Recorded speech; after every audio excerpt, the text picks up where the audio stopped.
Hola, quisimos abrir un espacio para intentar responder a la pregunta que se deben estar haciendo muchos y nosotros también. ¿Qué es lo que viene ahora? Invitamos a 3 expertos. Vamos a conocerlos. Estoy con Cecilia Lara, ella es terapeuta ocupacional. Estoy con la psicóloga Paula Dagnino, que también nos acompaña, y Pedro Wild, que también está con nosotros, antropólogo. Muchas gracias a los tres, qué rico que podamos tener esta conversación. Y Gracias. partir preguntándoles, ¿cómo es esto de estar para una sociedad a la cual no estaba acostumbrada al confinamiento? Como tú dijiste, el ser humano no es una persona que esté acostumbrada, ¿cierto?, a estar aislada, sino que somos más bien seres relacionales, que buscamos, sobre todo buscamos del otro como para una retroalimentación, ¿cierto?, y una, por ende, regulación. Entonces, el aislamiento es bastante difícil como en lo concreto, ¿cierto?, porque estamos totalmente muchas veces en un espacio muy chico, muchas personas, ¿cierto? Somos pocos los que tenemos una casa, la suerte de tener un jardín, pero también existe como un aislamiento, podría decir, un poco más simbólico. No sé si ustedes cuando se han topado con alguien en la calle, han ido a algún lugar y te encuentras con una persona que igual que uno está con mascarilla, es muy difícil leerla, es muy difícil como leer si estará sonriendo, estará enojado, tiene que ser una emoción muy, muy fuerte para que se exprese, ¿cierto? En los ojos y en la frente, podríamos decir. Y obviamente lo no verbal. Pero, y esa falta de retroalimentación yo creo que hace, digamos, es parte de la cuarentena, porque nos tenemos que cuidar, hace que sea difícil las relaciones, sentir y un vacío, yo creo. Podría como comentarte eso, más bien de la situación actual pandémica. ¿Quién sigue? También como acotar que yo creo el hecho de estar en un espacio reducido es como estar con una lupa frente a los defectos, dificultades de relación de cada quien ante situaciones de estrés, de estar compartiendo el espacio 27/4 con tu mujer, con tus hijos. Y eso yo creo que a todos como que la locura se extiende de una manera en que cada quien tiene que aprender de otra manera a relacionarse y a estar en ese espacio porque no puedes salir, no puedes dar un portazo y evitar encontrarte con el otro, te vas a encontrar. Entonces hay que hacer como también este esfuerzo permanente para poder mantener una convivencia con ciertos niveles de no violencia, porque la violencia no la puedes mantener muchos días. Entonces yo creo que es importante como todo lo que conlleva un aprendizaje de estar compartiendo en situaciones de estrés con patrones que ni siquiera conoces y estás reconociéndote a ti en un espacio complejo en que tienes que hacer roles, tienes que producir dinero y por otro lado los niños también, en que las cosas no las puedo tener inmediatamente, no puedo salir al patio, no puedo ir a comprar lo que quiero, no puedo ir a un cumpleaños. Entonces todas esas restricciones como que pusieran un acento de que cada quien tiene que aprender a regularse de distintas maneras que no lo han podido hacer. Es por obligación, como por el confinamiento tienes que comportarte de otra manera. Eso es como para empezar un poquito el tema, ¿no? Peter. Sí. Mira, yo lo veo que tiene hartos ángulos, comparto absolutamente lo que están planteando.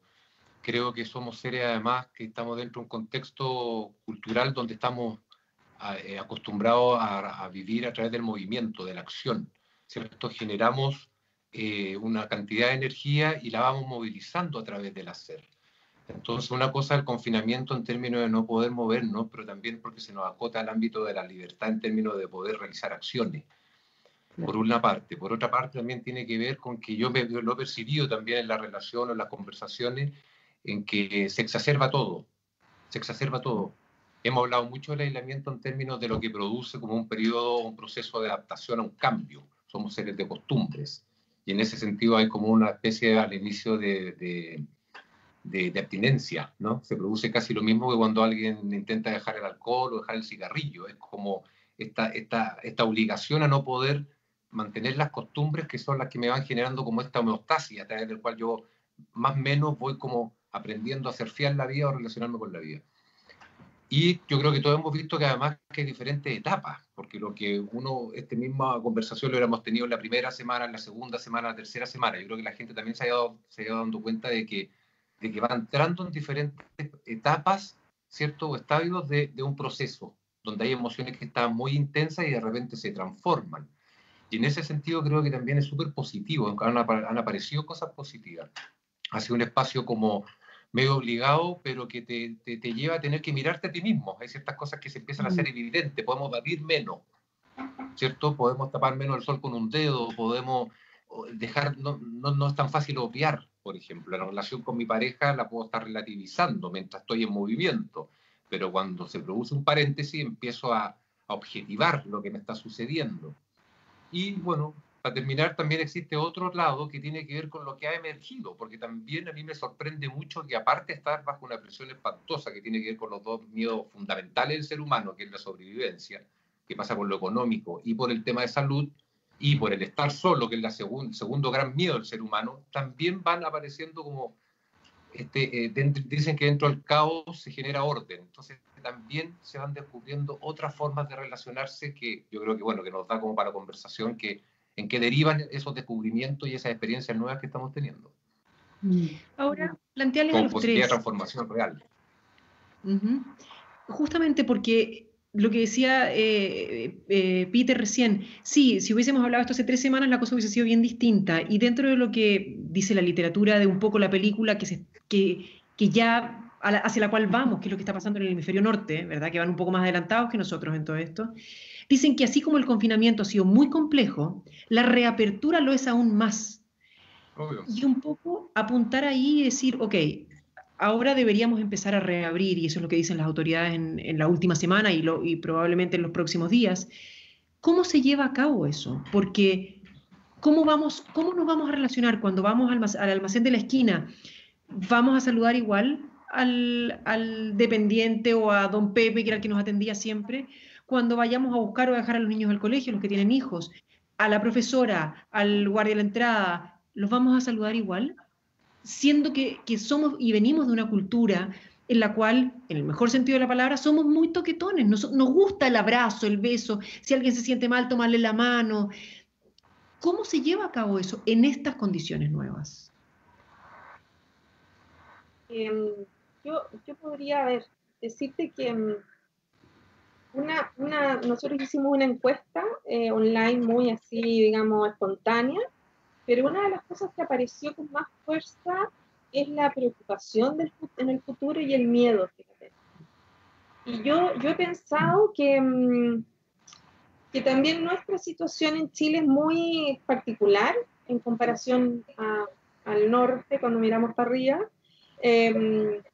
pero que tiene que ver con que no tenemos que olvidarnos que nosotros estuvimos en un estallido social y que ya tuvimos, digamos, con todos los pormenores, etcétera, no es el tema de hoy día, pero esa ya fue una experiencia muy traumática, cuando no nos podíamos movilizar, cuando escuchábamos los helicópteros, cuando veíamos a los militares, ¿cierto? O sea, en realidad era un confinamiento involuntario, pero también, como dice Peter, una colectividad, ¿cierto? Nos armó, digamos, como colectivamente en luchar, en gritar, en decir.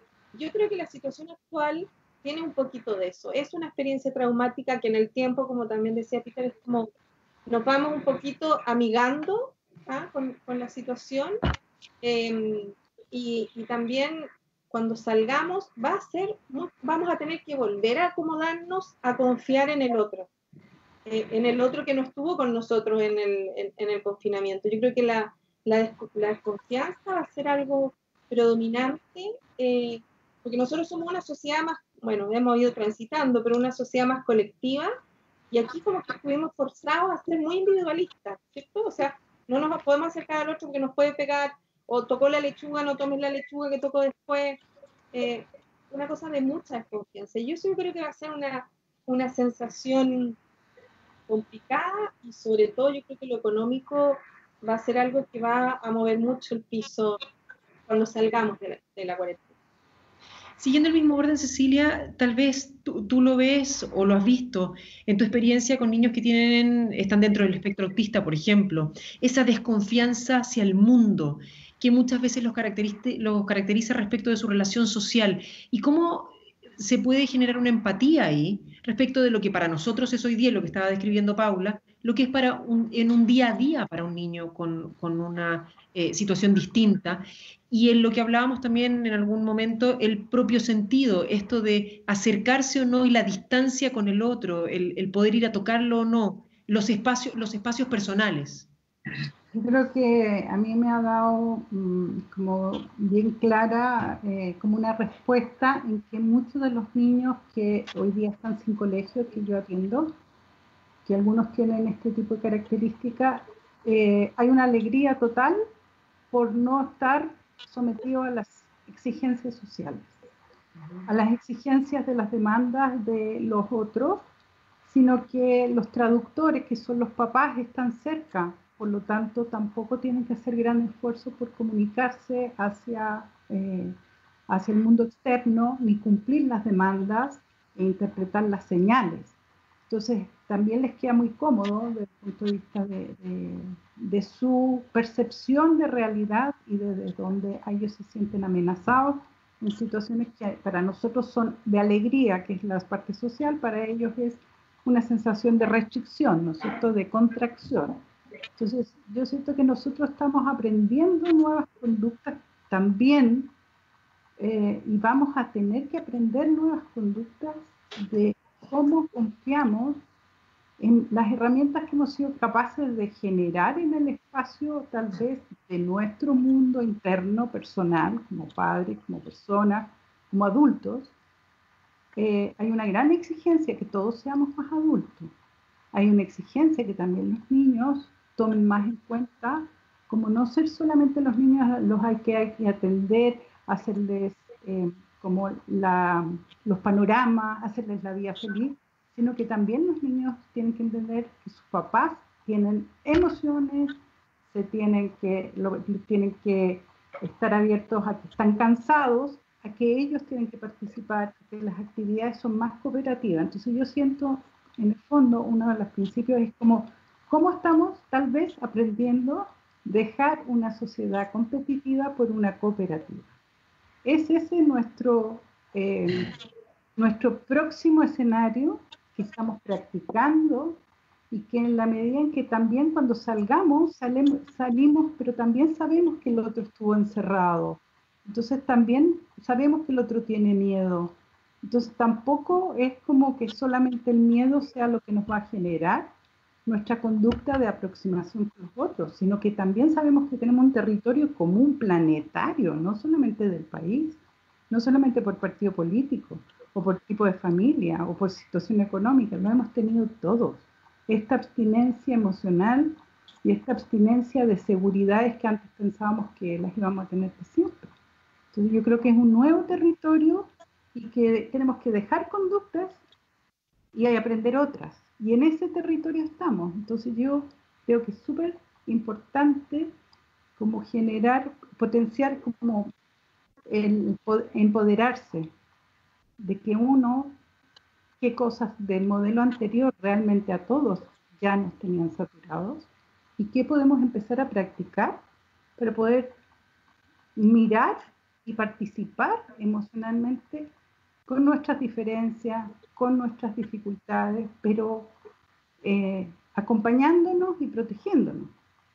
Y eso es como súper complejo lo que estoy diciendo, ¿no? Es como Heidi en la pradera de alguna manera, o sea, como que uno quisiera que fuera así, pero hay muchas interferencias en lo que estoy diciendo, pero creo que no podemos solos y que esto está mostrando que nadie puede solo.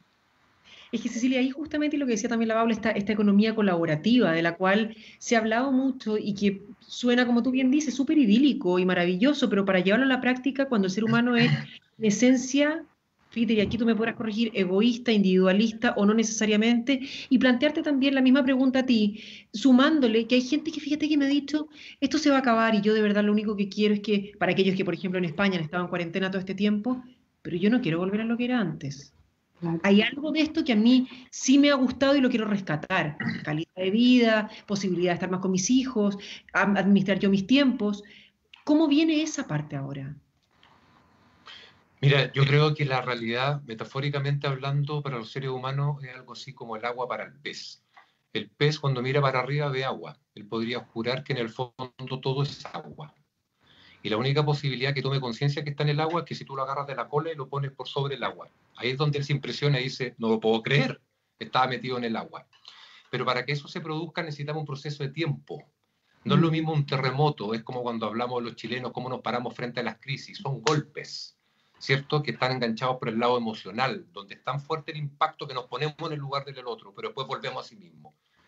Yo creo que puede sonar extraño, pero la posibilidad, iba a decir la gracia, ¿no? de que esto sea largo, tomándole el lado de la transformación, no el lado en sí mismo de lo que se está implicando, del sufrimiento que implica la pandemia, es que el ser humano para poder cambiar necesita proceso y necesita experiencia. Nadie cambia por comprender, por estar al tanto de algo, porque si no ya no habría ninguna crisis ecológica porque lo enseñan en los colegios.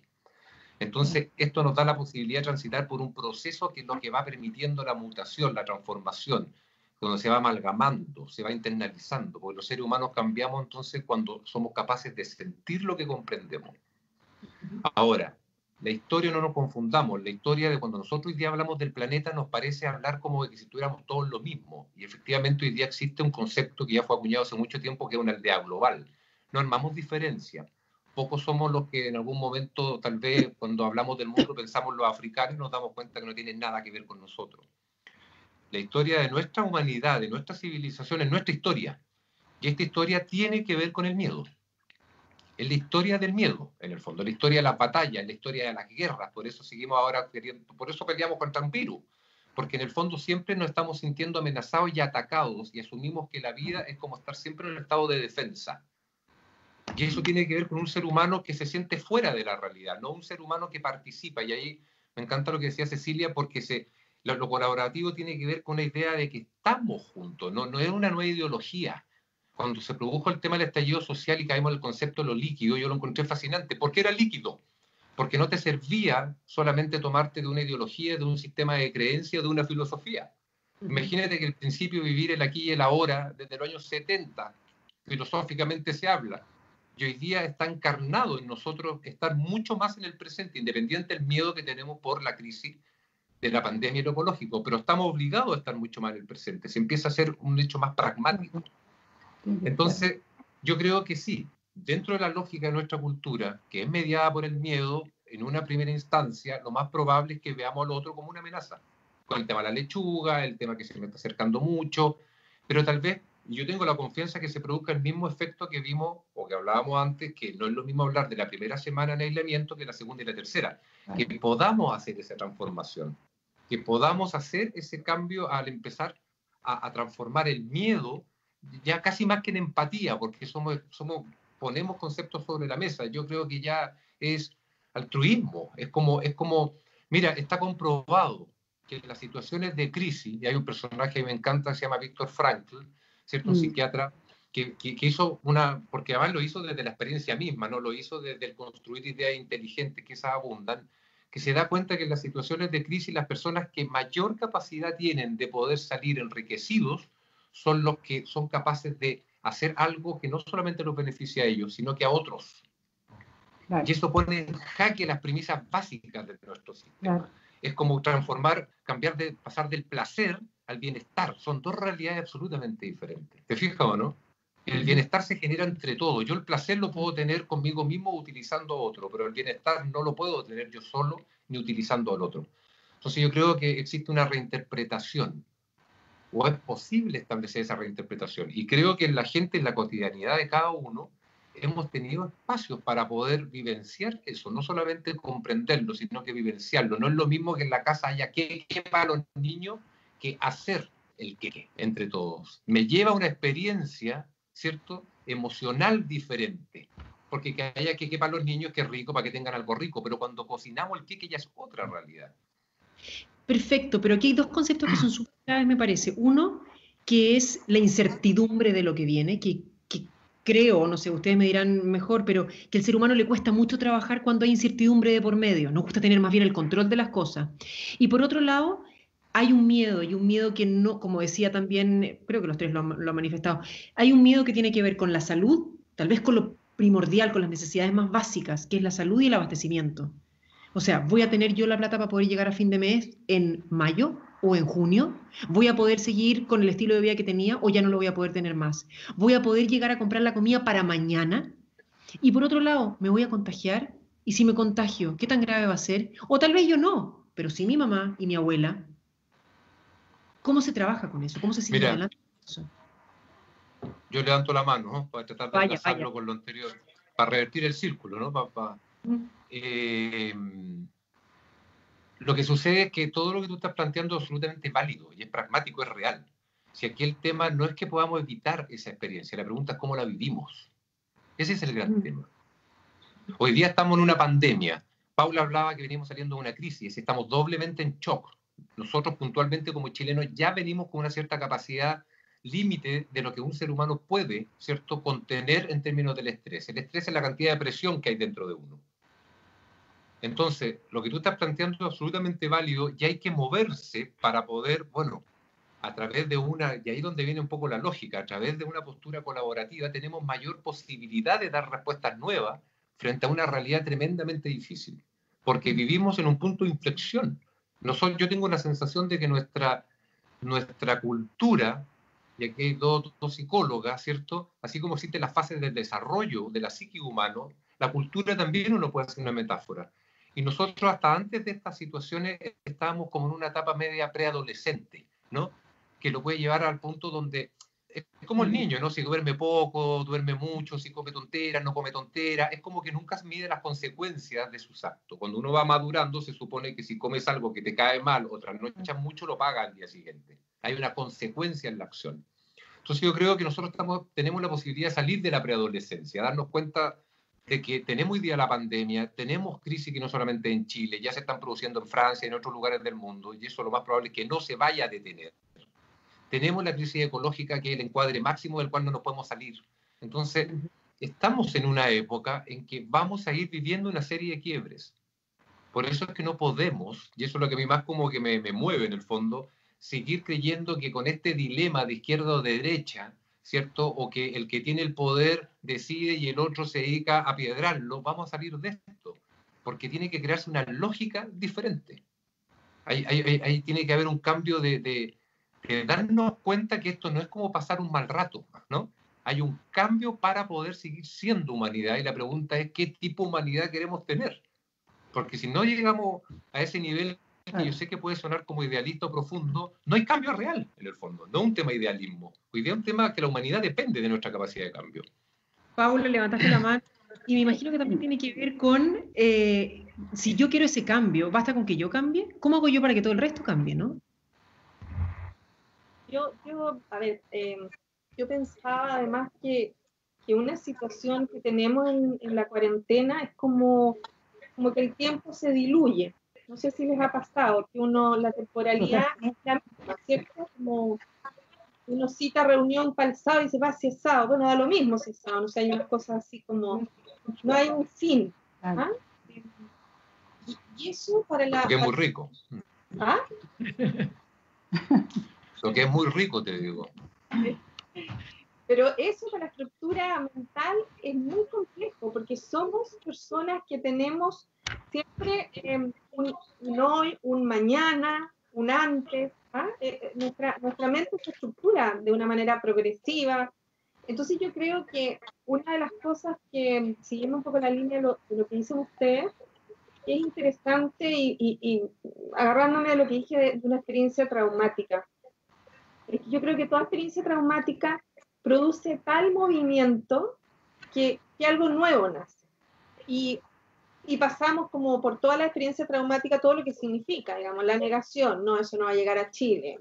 Después la proyección, no, que se van a enfermar los otros, no yo. Un montón de factores y de dimensiones psicológicas esperables en una situación así. Pero también la temporalidad y esta liquidez y fluidez nos ha hecho como estar en el presente. No hay un mañana, o sea, no sé si me explico.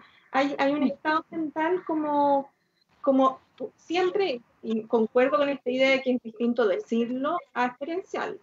Siempre uno dice, no, es que hay que vivir el día a día, hay que vivir las pinzas, o sea, hasta el minuto en que uno lo siente y lo vive es lo distinto. Yo creo que eso también ha sido algo nuevo de lo cual nos tenemos que agarrar.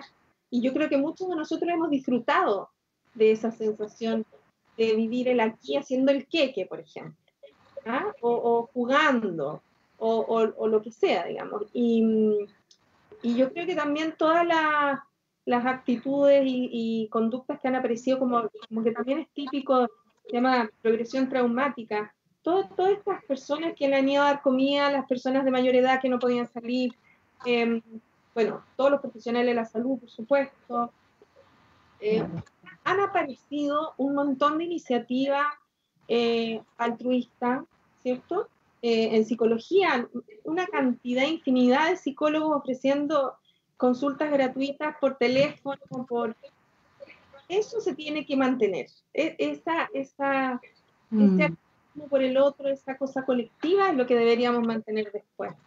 Cecilia, ¿y se puede? Yo creo que es bien importante como el rescatar un poco la fe en que los cambios y los remesones, si va a aparecer algo nuevo, nosotros no podemos prever. O sea, no somos capaces, pero sí somos capaces de generarlo. Yo creo que, por ejemplo, en la película La vida es bella, que también a mí siempre me ha dejado como una marca, es como este papá, ¿no es cierto?, en campo de concentración le pinta una realidad que no es al niño, cosa que no estoy tan de acuerdo, pero de alguna manera a él le permite hacer una sobrevivencia y potenciar una visión de un mundo después. Entonces, si nosotros nos detenemos como en las dificultades que tenemos que enfrentar hoy día, muchas personas están con violencia intrafamiliar mucho más exacerbado, con dificultad económica mucho más exacerbado. No es lo mismo estar aquí que estar no sé, en el campo, ante esta cuarentena y que tengo que vender mis cosas para comer y no puedo, pero de alguna manera a todos nos está atravesando que necesitamos acordarnos de escuchar esa otra parte nuestra y que esa otra parte nuestra tiene tal vez herramientas, pero le tenemos que dar tiempo para que se manifieste. Se nos acaba el tiempo. Acompañarla y acompañarla. Cecilia, toda la razón. Y lo único que les quiero pedir, una frasecita muy corta, un poco resumiendo, ¿cómo creen ustedes que hay que enfrentar lo que viene? Lo decían bien antes, no se trata de que porque lo hayamos comprendido, ya está, lo tenemos internalizado y esto viene el cambio, ahora vamos a ser todos felices y vamos a ser más conscientes, más empáticos, más. ¿Qué viene? No veo ninguna mano arriba. Hay que responder. Mira, yo voy a partir ya. Primero, en realidad, yo no sé lo que viene. Lo primero es lo que yo no sé lo que viene. Lo que yo sí siento es que efectivamente tenemos una tremenda posibilidad. Lo primero es compartir absolutamente que cuando hablamos siempre estamos hablando como una especie de generalidad, y la generalidad va contra la diversidad. Y eso es medio espantoso de repente, pero bueno, hay que tratar de enfocarse en algún punto. Pero creo que tenemos una tremenda posibilidad, porque aquí se han mencionado una serie de posibilidades humanas. ¿Ya? Hay una como cierta tendencia a acusar de idealismo cuando en el fondo la realidad tiene tantas capas como una cebolla. Y si hemos creado esta realidad, a mí por lo menos que no me digan de que no se puede construir otra, porque esta es bastante, digamos, psicodélica en términos planetarios, porque no solamente estamos hablando de la pandemia, que es algo externo y que es un virus, sino que estamos en una etapa de cambio donde hay conceptos, por ejemplo, como la confianza, pero no desde una visión filosófica o religiosa, sino experiencial, la capacidad de la humildad, ¿cierto? La capacidad de poder esperar, la capacidad de poder darnos cuenta que efectivamente somos un colectivo y para eso tenemos que observar la naturaleza. No somos un ente afuera de la naturaleza, nos pusimos en esa posición y le echamos la culpa que alguien nos echó del paraíso, pero en realidad nos salimos solos cuando nos empezamos a sentir como diferentes o superiores a ello. Entonces yo creo que eso se va sumando. Y los cambios culturales son igual de lentos que los cambios individuales, pero proporcionales a la cantidad de seres humanos que somos. No hay que perder la confianza. Y sabiendo que hay personas, y con esto termino, que viven realidades mucho más difíciles, creo que por sobre todo más se justifica que no hay idealismo, porque a través de estas pautas es que podemos acompañar y hacernos más parte, porque ya no son ellos los que tienen el problema, sino que también es algo que nos está afectando a nosotros. Claro. Cecilia y Paula. Claro. Sí, yo creo que también es esa parte de el poder. Yo creo mucho que esto nos está invitando como a la parte femenina, ¿no es cierto? Los ciclos femeninos, como mujeres, nosotros que somos mujeres, sabemos que cuando tú estás gestando una guagua, tú no sabes qué va a ser. Y esto de alguna manera hay una gestación que nos cruza a todos, pero no sabemos de qué manera. Y lo que sí es que tenemos que estar atentos a cuidar esa gestación. Y no por quererle poner una identidad que a nosotros nos acomoda porque se parece más al pasado, vamos a ganar, sino que tenemos que rendirnos un poquito. Rendirse desde adentro. Que aparezca lo nuevo, que no se me había ocurrido nunca antes, como persona, pero también como grupo, ¿no? Esa sería como mi invitación. Paula. Sí, yo creo que seguiría un poco en la misma línea. Yo esperaría una mayor riqueza interior y una mayor riqueza colectiva, pensando en que las brechas quizás de desigualdad no estén tan presentes. O sea, lo que le pasa a alguien en otra ciudad es lo mismo que me está pasando a mí. O sea, esa idea de que tenemos una experiencia en común nos hace a todos iguales. No deja de ser menor, porque hemos estado más bien sintiendo esa diferencia. Siempre somos distintos, ¿cierto? Desde las distintas vertientes, los colores, etcétera, y no lo somos. Entonces, es una riqueza también colectiva, lo que yo esperaría que venga, y la riqueza interior de la cual no nos hemos detenido a mirar, y que ahora forzosamente tuvimos que detenernos a mirar. Les quiero agradecer a los tres, de verdad que ha sido una conversa súper rica, interesante. Espero que a quienes nos vean les guste tanto como me ha gustado a mí, al menos, o lo bien que lo pasé.